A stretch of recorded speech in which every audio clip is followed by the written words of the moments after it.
Hi everyone, welcome to Friday Forecasting Talks. Today we are having Jente van Belle, who will talk about generating stable forecasts and lots of details related to that. Before we do that, though, I wanted to say just a couple of words about the center who organizes these events. This slide shows all the members that we have at the moment, with Professor Robert Files being the founder of the center, but he's no longer involved as much as he used to. And you can see lots of other great, bright faces here, including me and Kandrika. Kandrika is organizing these events. We provide a variety of services, including bespoke short courses, and some of you might have heard that we held an online course on business forecasting principles. We want to restart that in May, to hold another one in May.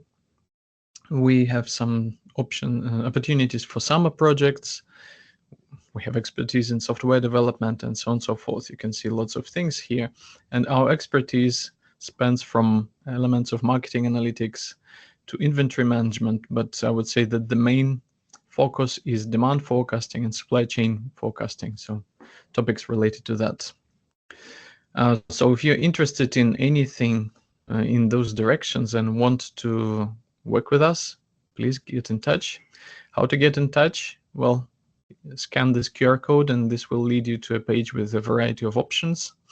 Oh yeah, we are still sort of on Twitter, but we are not active there anymore. I should delete this actually.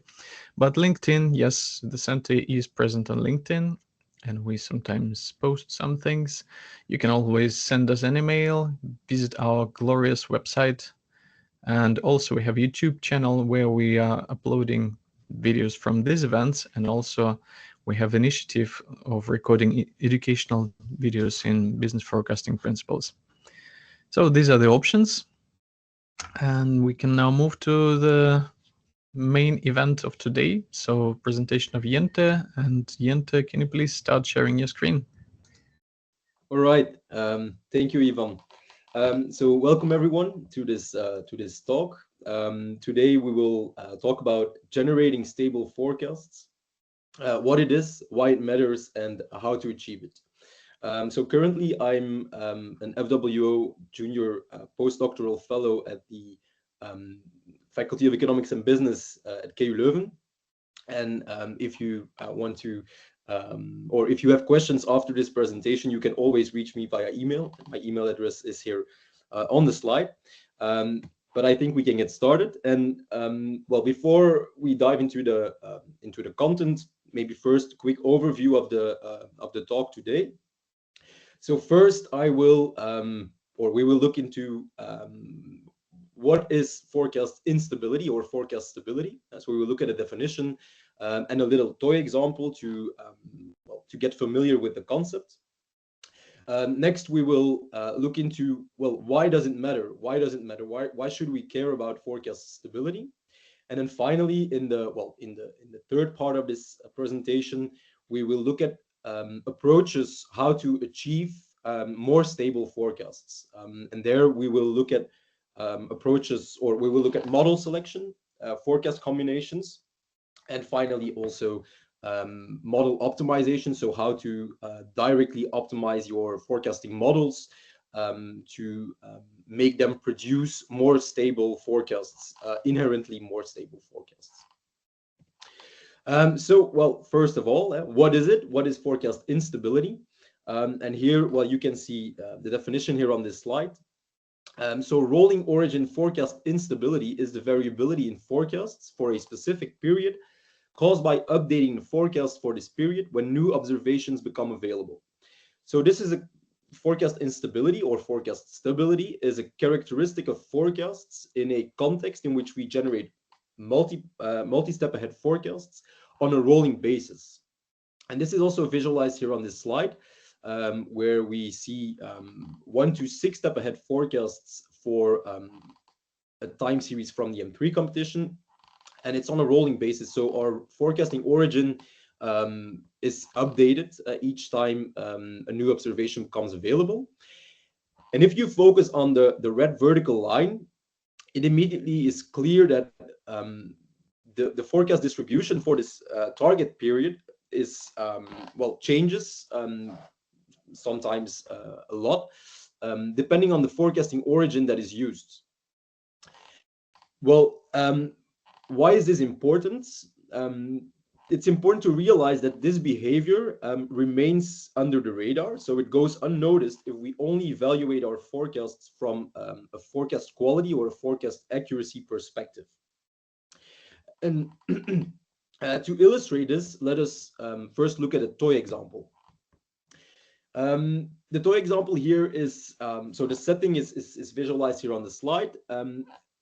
On the top, we have the table where where the process or of generating a stable versus an unstable forecaster is detailed. But let's not look too much. Let's not go too much into the details. The visualizations will actually help to understand this toy problem. So, but the idea is, well, we start from nature. So we want to predict nature at period t. And here, for this nature, we use a normal distribution where we sample the mean from another normal distribution. And so there is no difference between our stable forecaster and our unstable forecaster, as you can also see here on the bottom of this slide. And so the target distribution is a normal distribution, and it is, of course, the same for the stable and the unstable forecaster. At time t minus 3, we generate a first forecast for our target period t. And here, what we do is basically we take the ground truth distribution, because of course it's a simulation experiment, and we add some distributional bias to it. So we mix it with another normal distribution, and we do the same for the stable and the unstable forecaster. So there is no difference up to this point between the stable and the unstable forecaster. However, at time t minus 2, we update our forecast for our target period t, and there we introduce a difference between the stable and the unstable forecaster. Actually, the distributional bias that we add to the stable and the unstable forecaster is similar in terms of size, but the sign is different. And so here you can see that for the unstable forecaster, the new forecast shifts to the opposite side of the ground truth distribution, whereas for the stable forecaster, it remains on the same side of the ground truth distribution. If we then look at our final forecast, which we make at t minus 1, so again for target period t, then we see that the forecasts are again the same. So the stable and the unstable forecaster, they generate the same forecast. But it is important to realize here that for the unstable forecaster, this means that again our update, so the forecast shifts again to the opposite side of the ground truth distribution. Well,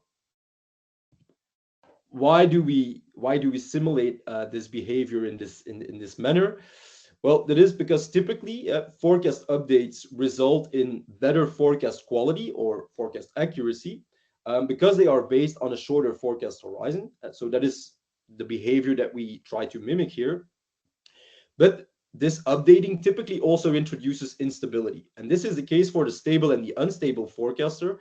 The only difference here is the degree to which they introduce instability. And of course, the stable forecaster introduces not that much instability, whereas the unstable forecaster introduces a lot of instability.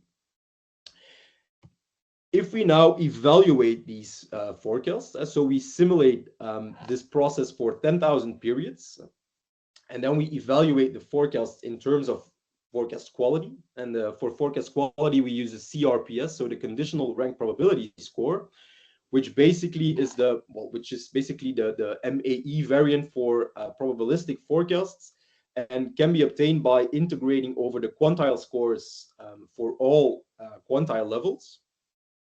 Well, what do we see here in terms of forecast quality? That there is no difference between the unstable and the stable forecaster. Of course, this is by design.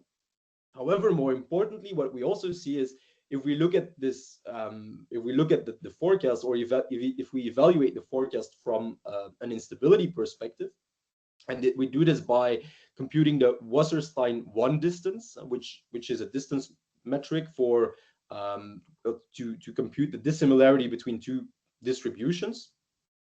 And here is also the formula is also shown on the slide. So what we do is basically we take the absolute difference between the quantile forecasts for all quantile levels, and we integrate over all these differences. And then we have the difference between our forecast, our new forecast, and our an older forecast for the same target period. We can do this for adjacent forecasting origins. So by this I mean, well, if we compare t-2 or the forecast generated for period t, t-2 and t-3, or t-1 and t-2, well, that is adjacent, and non-adjacent is if we compare t-1 against t-3. And what we see here is that also, again, of course, by construction, that our unstable forecaster is way more, or there is a clear difference between the in terms of forecast stability between our unstable and our stable forecaster. With a stable forecaster, with the stable forecast resulting in lower Wasserstein 1 metrics, and here lower is better, which is also the case for the CRPS. All right, so here you can see that, well, we just saw that it's possible that we have two different forecasters which generate forecasts that are of the same forecast quality, but only differ in terms of their forecasts stability or forecast instability. And of course, then the question is, why is this important? Why does it matter, forecast stability? And that is because forecasting is usually a means to an end. So usually we generate our forecasts, which are then used as inputs to a decision-making problem. So we generate forecasts to inform decision-making. And in that sense, we can assume that unstable forecasts will lead to larger adjustments to plans and decisions that are based on the generated forecasts. For example, assume that you are responsible for emergency evacuation planning, and that you generate flood forecasts. If your flood forecasts are very unstable, and you that also means that your plans, your decisions regarding emergency measures will change throughout the planning horizon. And this is, of course, not what you want. So it's not very desirable. Same is true for inflation forecasting, for example. If your forecasts for inflation are very widely or change widely through time, that will harm your credibility. So you will lose credibility, and maybe forecast users will lose trust in the forecasting system. And then finally, a third example is for demand forecasting, where unstable forecasts will typically lead to more or larger revisions to supply plans, and this will lead to higher supply chain costs. And finally, in a broader sense, unstable forecasts, well, they may erode trust in the forecasting system, which then potentially leads to unwarranted judgmental adjustments. And here there is one quote by Nordhaus from a paper published in 1987 already. He phrases it as follows: so, moreover, some forecasters might smooth their forecasts as a service to customers. One forecaster told me that he smoothed his forecast because a more accurate but jumpy forecast would drive his customers crazy. Of course, we know that unwarranted judgmental adjustments typically lead to a lower or a decrease in forecast accuracy, but this is of course something that we want to minimize.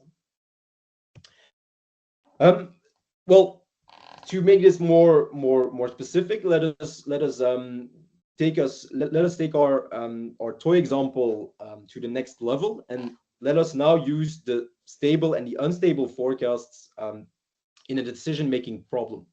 And to this end, I will use a Newsvendor problem with 3 ordering decisions. So Newsvendor problems are very well studied. The task here is to set the inventory levels for each period T so as to maximize expected profit. And that basically means that at each period T, we are faced with uncertain demand for a perishable product. And at the start of each period, we receive all the orders that we have made, and all unsold units, they will be worthless at the end of the period. If we have product shortages, that basically results in lost revenue, so that's also something that you want to avoid. There are nice theoretical results for the Newsvendor problem, and this is also the case for this variant, where we consider a Newsvendor with 3 ordering decisions. So basically, we have for each period t, and we make an initial order at t minus 3, which can only be positive, and it's at a certain cost c. But we can make 2 revisions at t minus 2 and t minus 1, and so we can either order more or cancel part of our ordered units, and this will come with additional costs. And so if you order more units, you will have to pay a premium. If you cancel part of your orders, then you will need to pay a cancellation fee, but of course you do not have to pay for the cost of the ordered units, of the canceled units, sorry. So what is important here, so we will not look into the mathematical details, but what is important here is that there are optimal order quantities that you can compute. So it's theoretically possible, and of course you can use these optimal ordering quantities at each period to make your orders, or to make your ordering decisions for period t. But you do not have to as a decision maker. You can also opt for other strategies. For example, the anticipation strategy or the procrastination strategy, where the first one means that we use the median forecast at t minus 3 and t minus 2, and only rely on the optimal order quantity at t minus 1. Whereas the procrastination strategy, there we only order at t minus 1 at a higher cost. And remember, our stable and our unstable forecaster, they generate the same forecasts for the target period t at t minus 1. So the procrastination strategy here is like it's a check. So there shouldn't be a difference between the stable and the unstable forecaster. If we then look at the results for these 3 different strategies, and here, of course, it's important to realize that that the results will depend on the forecasts used as inputs, because the optimal order quantities are a specific quantile level of your forecast distribution. So here we simulated this process for 10,000 periods, and we compute the profit for a high profit margin and a low profit margin. And what is interesting here is that the stable forecasts for both profit margins and across strategies, except for the procrastination strategy, always results in higher profits. So it ranges from 0.85 to 3.47, so an increase in profits, which is quite substantial. And if you look at, well, the number of periods in which the profit is higher for the state, if you use a stable forecast versus the unstable forecasts, it's about 80% of the periods in which you will have a higher profit if you use the stable forecasts. So I think this is a strong motivation to clarify why considering forecast instability is an important issue. All right, that brings us to the third part of this presentation. How can we stabilize forecasts? How can we achieve how can we achieve this? And there are basically 3 different strategies. We can take forecast instability into account in model selection. We can consider it, or we can use it as an input to forming model or to coming up with forecast combinations. And then finally, we can also look at model optimization in terms of forecasts accuracy and forecast stability. And we will look into, we will look at approaches here for point forecasts, so to stabilize point forecasts, to stabilize Gaussian probabilistic forecasts, and to stabilize distribution-free probabilistic forecasts. But first things first, let us first look at model selection. And this is this is based on a working paper by Kandrika and Nikos Kourensis, in which they define forecast congruence, a quantity to align forecasts and inventory decisions. So they focus on the impact of forecast congruence on inventory decisions. And basically, well, forecast congruence is very similar to forecast instability, or to how I introduced forecast instability before. The only difference here is that they computed by looking at the variance across forecasts for a specific target period t, but for different forecast origins. So basically, if we look at the visualization, or if we take the visualization from the first slide again, and we look at the vertical red line, then they will use all the forecasts for the same targets for the target period t, and they will compute the variance, and that is our forecast congruence. So of course, lower is better. And what they show in the paper is that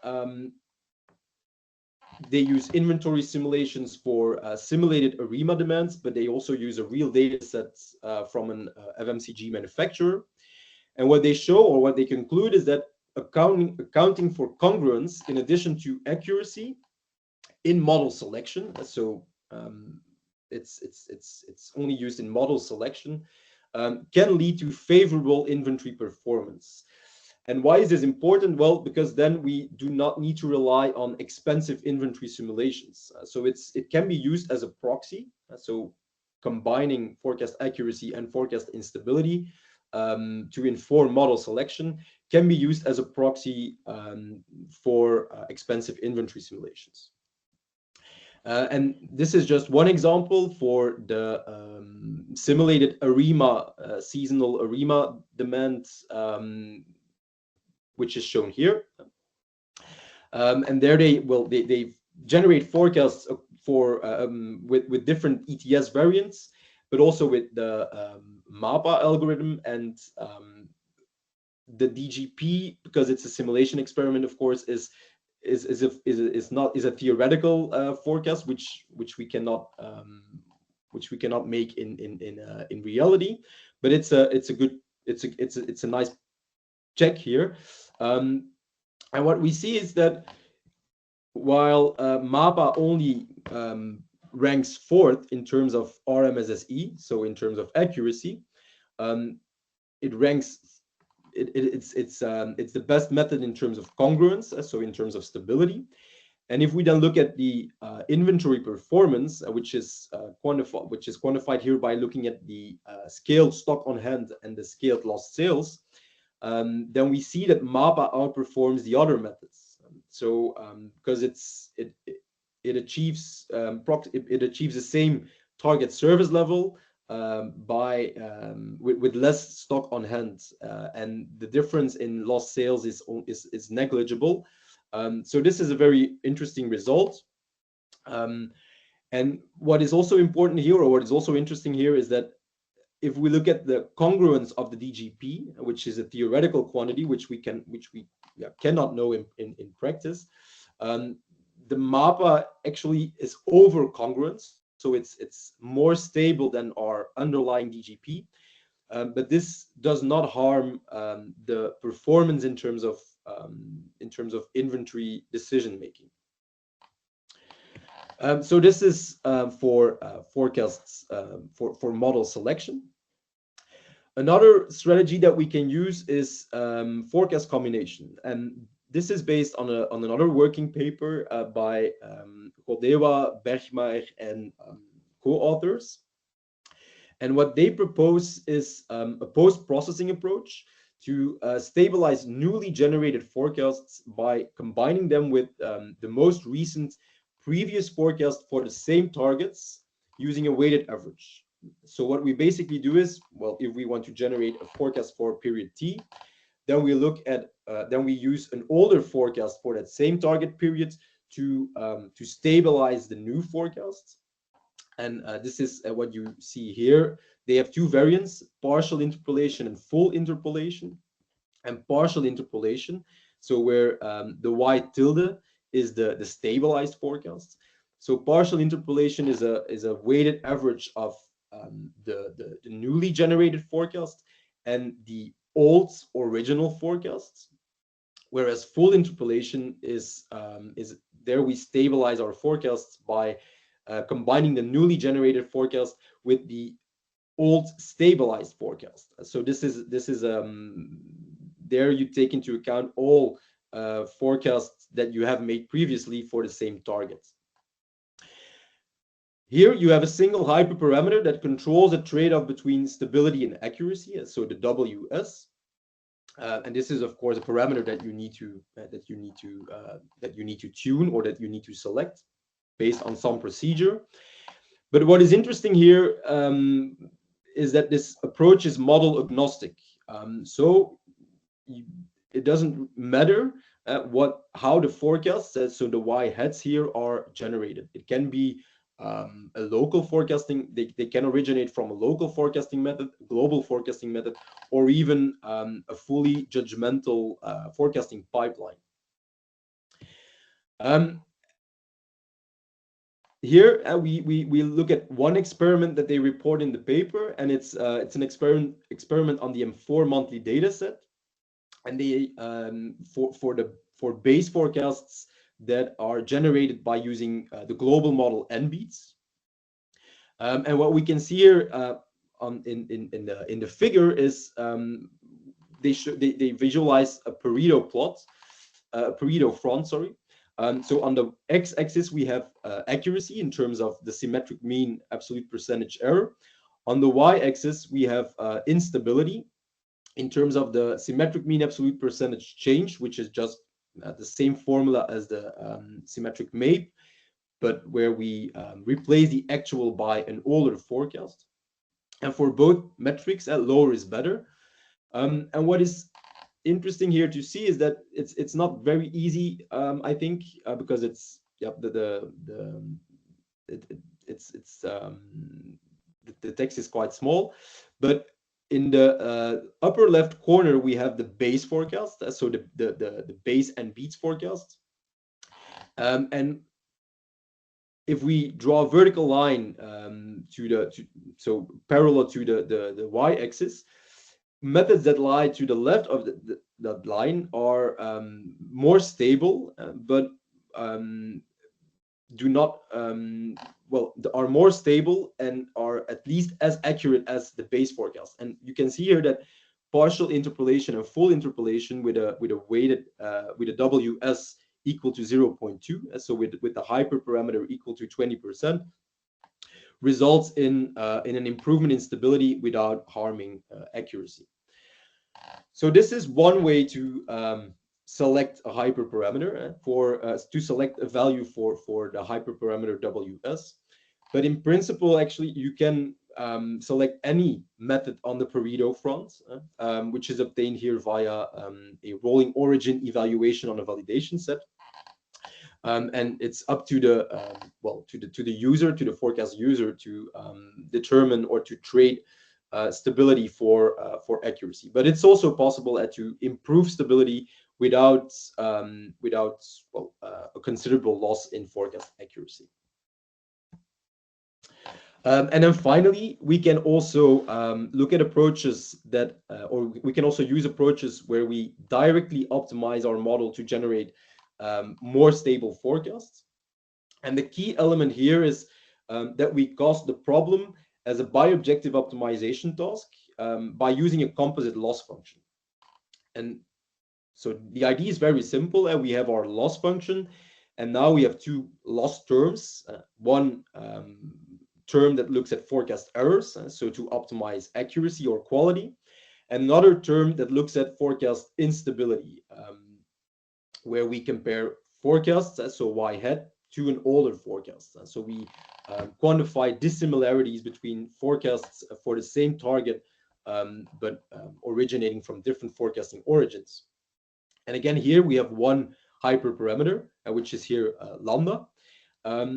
And we can ask, well, there are two questions. Are there lambda values which lead to forecasts that are as accurate but more stable than those for lambda equal to 0, which basically means that we only optimize for accuracy or forecast quality? And how should we operationalize this? And this is basically where the difficulty lies here, because the composite loss function, the idea is very straightforward, but how to operationalize this? Well, that is where the difficulty lies here in this approach. And let us first look at how to operationalize this for point forecasts. And in this paper, so this is from a paper published in IJF, and I'm one of the authors. There we propose n beats S, where the additional S stands for a stabilized version of n beats. And there we modify the n beats model in order to generate inherently more stable forecasts. What is important here is to, well, we will not look into the n beats model in detail, but it's important to mention here that it's a global deep learning model, and so it's a model that is estimated so it's a model with a set of global model parameters that are estimated jointly across time series. And this model is used for univariate time series point forecasting. And the key idea here is the doubly residual stacking topology, where we have a residual backguess and a partial forecast. And this residual backguess basically serves to filter the signal, the input signal, as you go deeper into the network, so as to only focus on the part of the time series that is not explained yet in earlier earlier blocks. So how does this model work? Well, we have a time series and we sample an input-output window from our time series. So with a look-back window, which is used to generate forecasts for the observations in the forecast period. And you feed this to the model, and the model output is basically a 1 to h step ahead forecast for the time series for your forecast periods. How can we stabilize this model? Well, by using the composite loss function. And for the error component here, we use the RMSSE. So it's, well, fairly standard. And for the instability loss component, we use a variant of the RMSSE, where we replace the error, replace the actual by an older forecast for the same target period. So in that way, we can quantify both forecast error and forecast instability. However, an important thing here is that in order to quantify or in order to be able to compute the RMSSC, we need a forecast for period T that is generated at two different forecasting origins. So in order to train this model, we use for each input-output sample also a lagged sample. So where we take for each input-output sample, we also consider the input-output sample, with the forecasting origin shifted one period backwards in time. And if you do this, well, then you can compute the RMSSE for both input-output samples, and you also can compute the RMSSC for the overlapping time periods in these forecast periods for these two related samples. Well, and does this work? Well, if we look at this figure here, this is how we tune the lambda parameter, so the hyperparameter on a validation set. Here we can see that, well, if we take into account forecast instability only slightly, then it's clear that we can, of course, improve stability, but also that our accuracy improves at first, and it only, well, gets worse if we assign too much weight to forecast instability in the composite loss function. So here we can see that it is possible, so that there are certain lambda values for which which result in improvements in forecast stability without harming the forecast accuracy. And these are the results for an experiment on the M4 monthly data set. And as you can see here, on the left, we have the MCB results, so the results in terms of rankings across time series. And on the right, we have the results, MCB results in terms of stability. And what we see here is that N beats S, so the stabilized version of N beats, results in significantly more accurate forecasts, but also significantly more stable forecasts. So that is exactly what we wanted to achieve.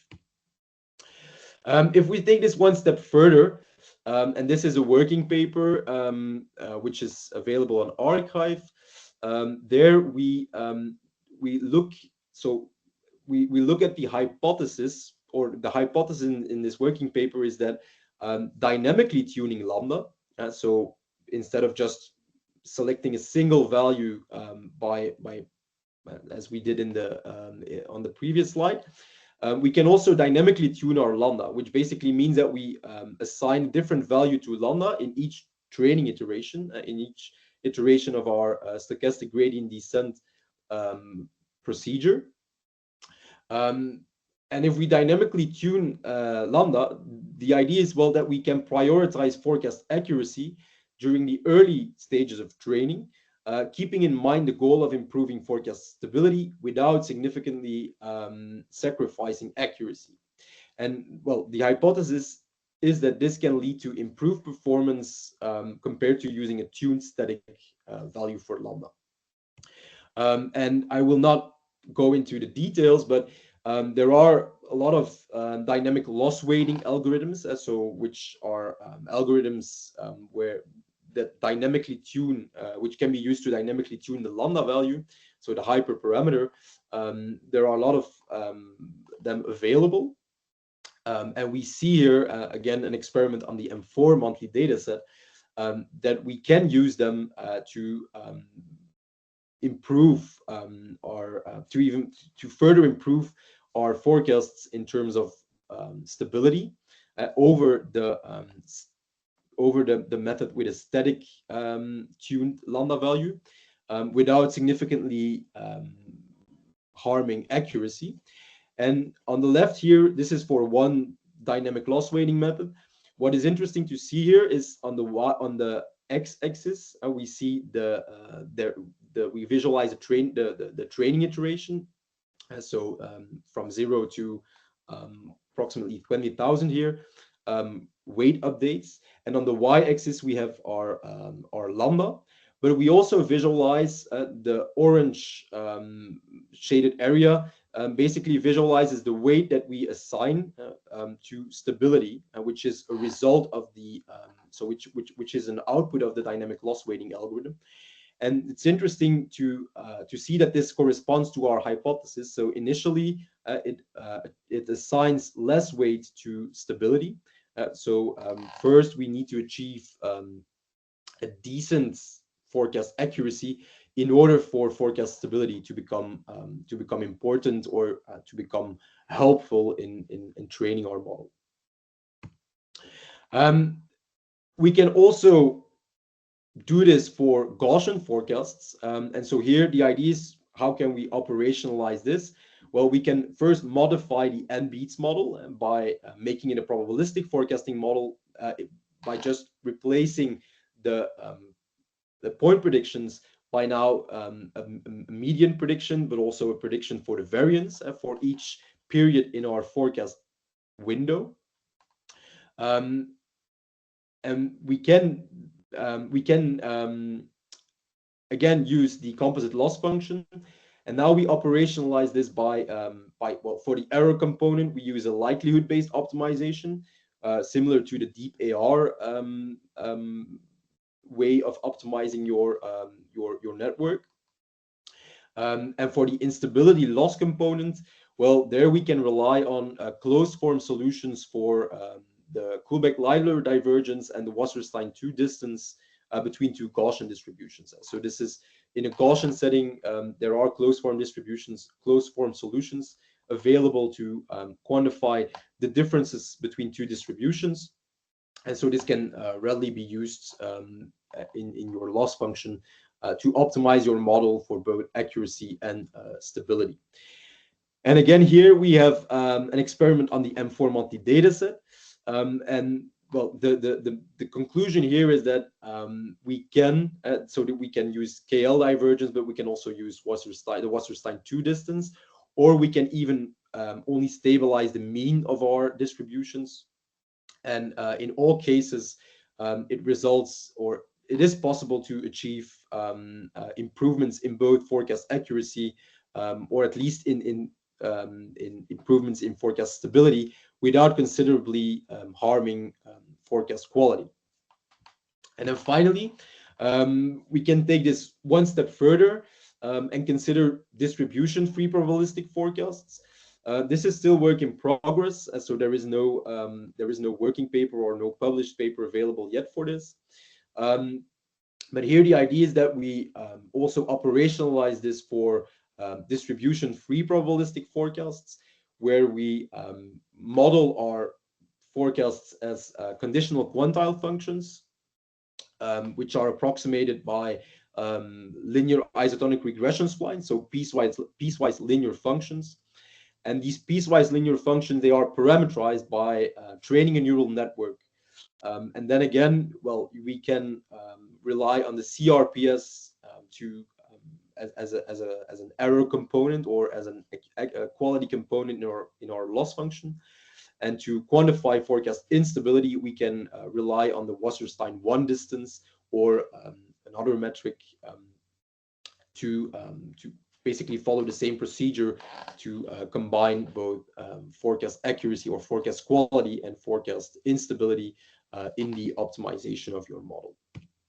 And why is this an interesting approach? Well, because for the Wasserstein 1 distance, remember from the first slide, the Wasserstein 1 distance can be is calculated by looking at the differences between specific quantiles of the two distributions, and then, well, you basically aggregate all those differences. But you can also use quantile weighted versions of the Wasserstein 1 distance, which allows you to put more weight on the center of the distribution or on the tails of the distribution. So basically, this allows us to focus our stabilization procedure on specific parts of the distribution. And well, this is a nice feature of this distribution-free approach that is based on conditional quantile functions. All right, so some key takeaways. First of all, well, forecast stability can be considered as an additional evaluation criterion to reduce the gap between forecast evaluations and utility-based evaluations of forecasts. Second, forecast instability may go unnoticed if forecasts are evaluated solely from a forecast quality perspective. And then third, well, why is all this important? The idea is that more stable forecasts will lead to fewer and smaller adjustments to the plans that you drafted based on your forecasts, and that it will also enhance trust in the forecasting system. And then finally, well, we showed that we can stabilize forecasts without causing a considerable loss in forecast quality, either by using it in a model selection procedure, by using forecast combinations, or by directly optimizing your models for both forecast quality and forecast stability. So that was it. Thank you. Thanks, Jente. Now we are ready to accept any questions that people might have. And just to start this off, I'll ask something that interests me. So when you apply this composite loss function that you discussed in the last part of the presentation, what do you think happens with parameters of models? Have you done any sorts of investigations on that?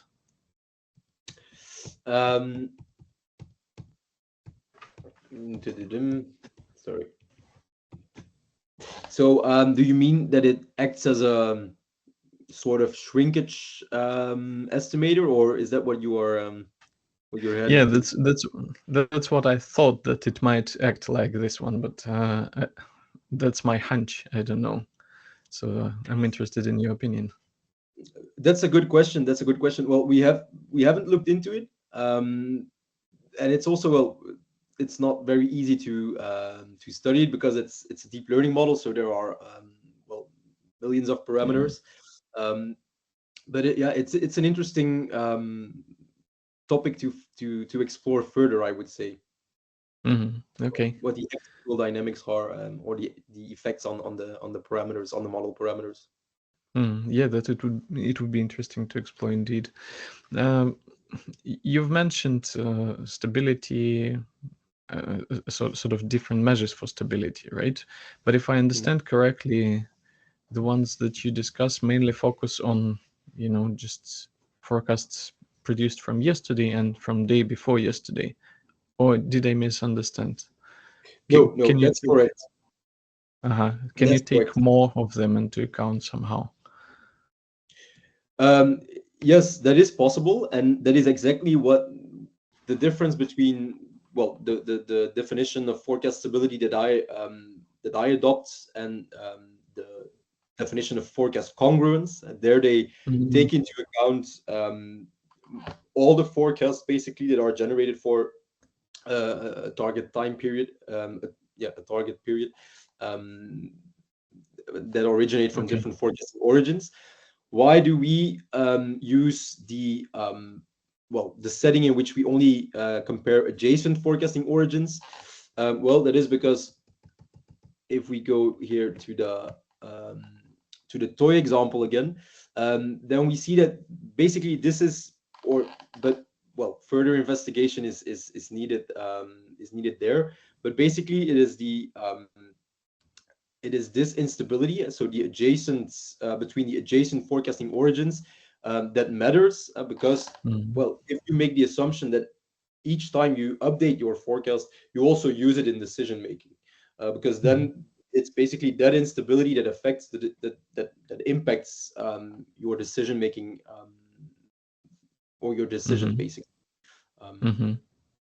Okay. so that's the reasoning behind the adjacent forecasting origins. I wonder also whether you need actually to make things more complicated and to add more horizons and so on. Maybe it's just having adjacent is more than enough because it already captures the dynamics Yeah. somehow. So it would be interesting also to look at it. Yeah, that's true. Well, I have experimented with it. So to also include, but then you basically need to add more lagged input output samples.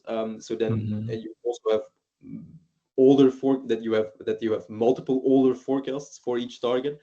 Um, and it well, it is possible, or preliminary experiments show that it does not harm your model, and so you can also achieve better forecast stability without losing forecast accuracy.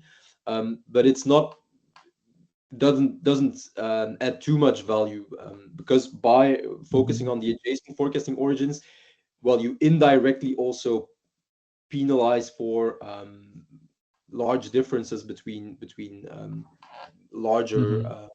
gaps in forecasting between your forecasting origins. Yes, and you also use lambda parameter to tune that. So in a way, if you substitute the yesterday one with a week ago one, Hmm. in a way that would mean just having a different lambda parameter, I guess. So in a way, lambda already takes care of that to some extent, right? If I understand Um, correctly. yes, yes, that's possible. What is interesting is that, so if you use the approach that relies on the forecast combinations, um, Mhm. there in the full interpolation setting, there you basically take into account all forecasts, all older forecasts, sorry, Mm-hmm. and the way that you assign to older forecasts the case. So that's a nice property of the full interpolation strategy, um, where you assign more weights to well, the more recent updates, basically. Mm-hmm. Mm-hmm. Good. We have a question from the audience. The question is, does the focus on accuracy increase the upper bound of probabilistic forecasting? I'm not sure that I fully understand the question. Do you, Jente? Um, Mohammed, do you want to ask the question person? Let me actually give you the... You can unmute yourself now and even turn on the camera and maybe ask and clarify a bit more, because I don't understand what you mean by the upper bound of probabilistic forecasting.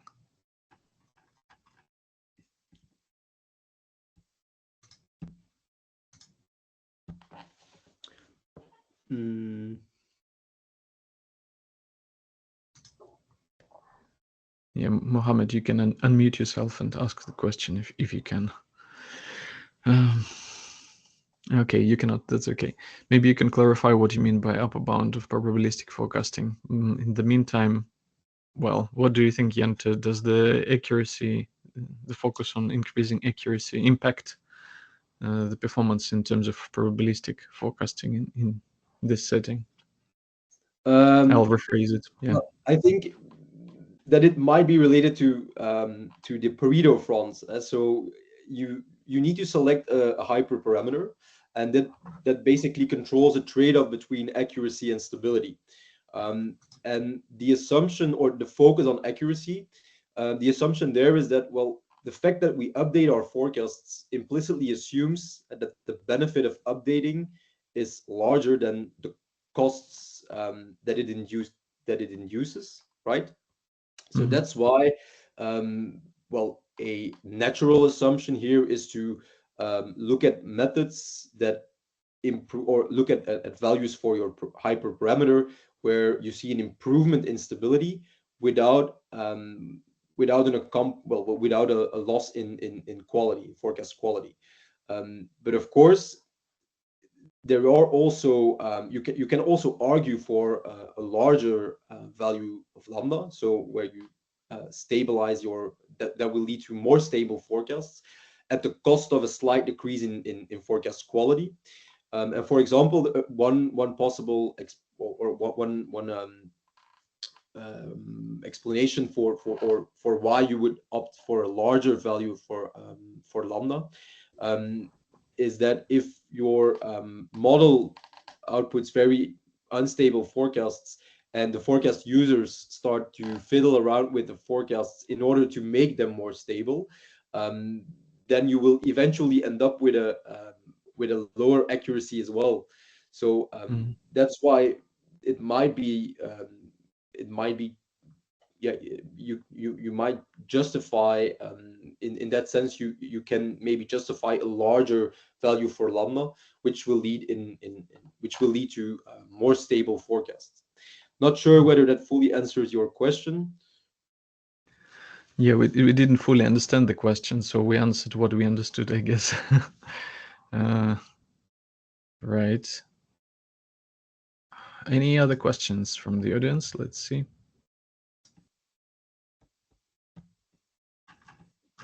I must also say that I'm a bit puzzled with your idea of using neural network to sort of train it on the cumulative function. There's lots of different methods to generate quantiles, generate probabilistic forecasts, distributions, and so on. So Yeah. why specifically this one? Well, yeah, good question.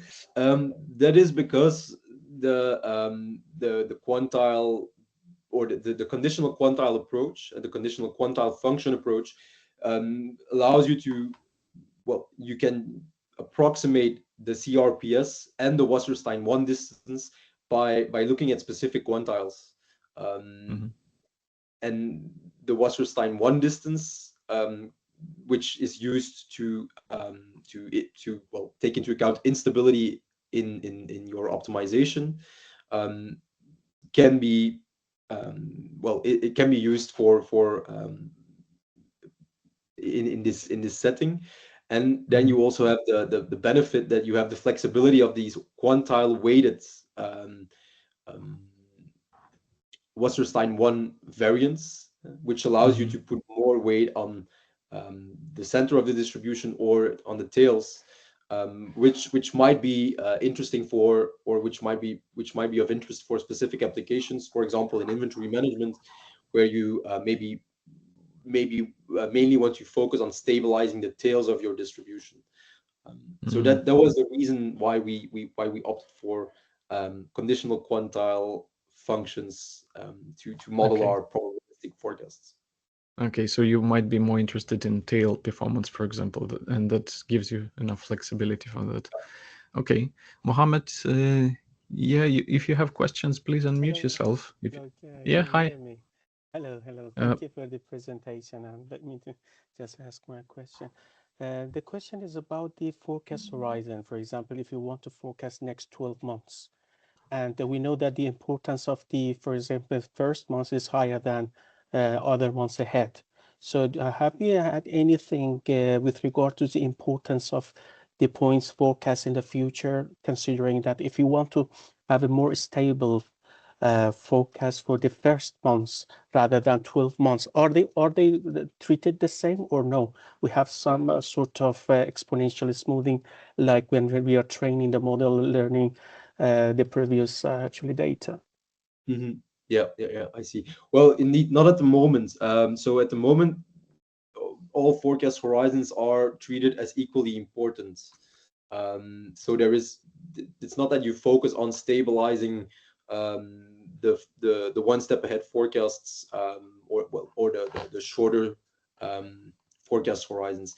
But I think there might be, or it should be fairly easy to extend the methods to focus only on part of your forecast trace, so to speak. Right. Does it answer your question? Thank you very much. Thank you for somehow. Yes. Yeah. Thank you very much. Right. Thank you. Right. We are running out of time. So thanks a lot, Jente, for your presentation. I really liked the ideas and especially the estimation part. I don't know, it grabbed my attention, I would say. So thanks a lot for presenting.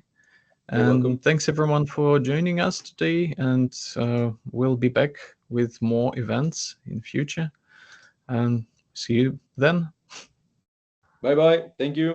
Have a good day. Bye.